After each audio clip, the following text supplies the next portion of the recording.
Mon frère, ma sœur, toi qui ressens, au fond de ton âme, que ce monde s'agite sans direction, laisse-moi parler à ton cœur, avant à ton esprit.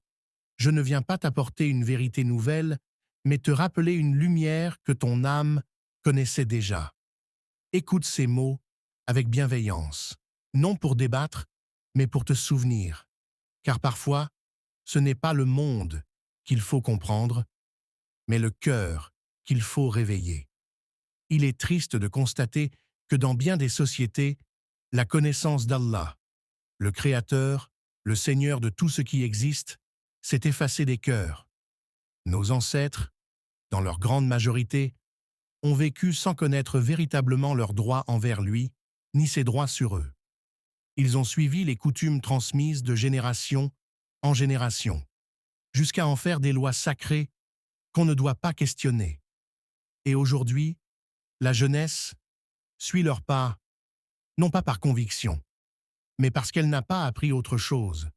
On se contente de répéter les gestes des anciens, d'imiter leurs traditions, parfois même quand elles contredisent les paroles claires d'Allah et les enseignements purs du prophète.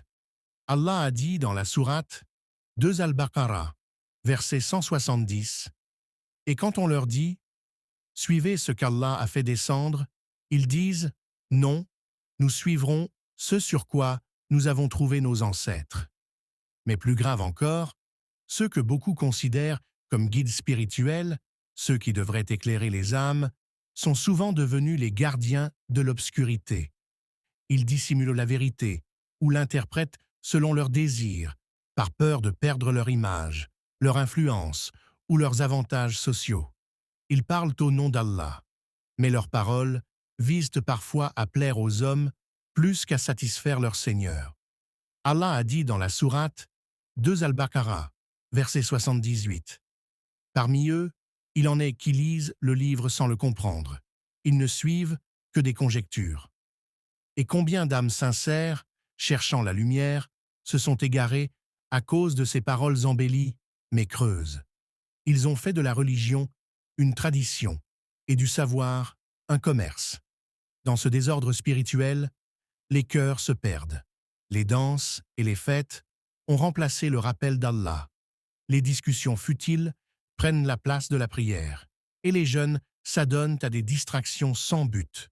Le football, les séries, les réseaux, pendant que les actes de foi, la recherche du sens et l'adoration deviennent des sujets de moquerie. Les unions légitimes sont rendues difficiles, mais les péchés sont facilités, normalisés, encouragés.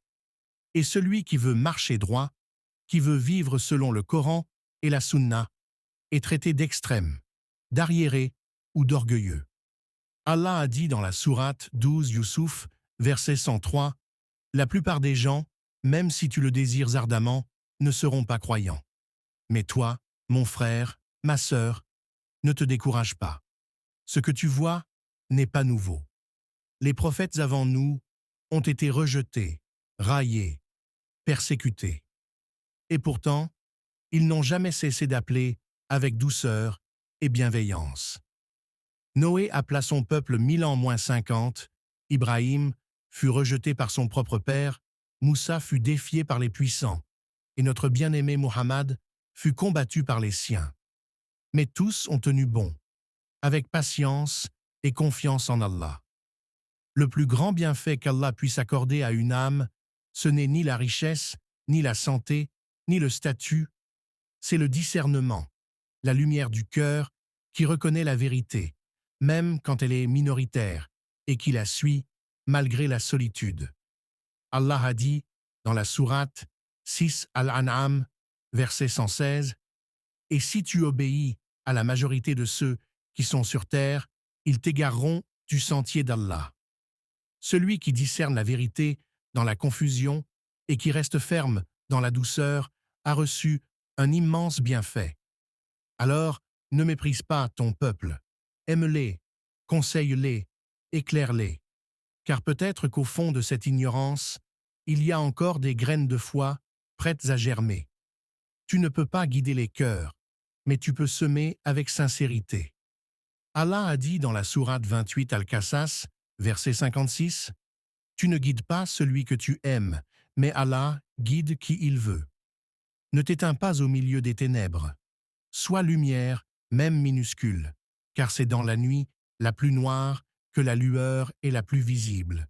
Et souviens-toi, le premier bien pour l'homme, c'est la faveur divine de pouvoir discerner, reconnaître, aimer et suivre la vérité, même seul. C'est le chemin des prophètes et le sentier de ceux qu'Allah aime. Ô toi qui écoutes ces mots, ne laisse pas ton cœur s'endormir parmi les distraits. Regarde autour de toi. Combien d'âmes respirent sans se souvenir de celui qui leur donne l'air? Combien de cœurs battent sans gratitude envers celui qui les fait battre? La raison la plus noble n'est pas celle qui discute, mais celle qui reconnaît. Et la reconnaissance la plus pure n'est pas dans les mots, mais dans la soumission du cœur à celui qui nous a créés. Rappelle-toi, si Allah t'a accordé la capacité de réfléchir, de discerner, de ressentir la vérité, c'est un signe qu'il t'a choisi parmi beaucoup d'autres. Alors, ne sois pas de ceux qui ferment les yeux à la lumière par orgueil et ignorance, mais de ceux qui s'inclinent par gratitude. Car la vraie liberté n'est pas dans ce monde bruyant. Elle est dans le cœur reconnaissant qui dit « Louange à toi, Seigneur, pour la foi, pour la guidance et pour chaque souffle que tu nous accordes. » Et sache, mon frère, ma sœur, tant qu'il y aura en toi un souffle de sincérité, Allah pourra faire de toi un être nouveau, éveillé, reconnaissant et paisible.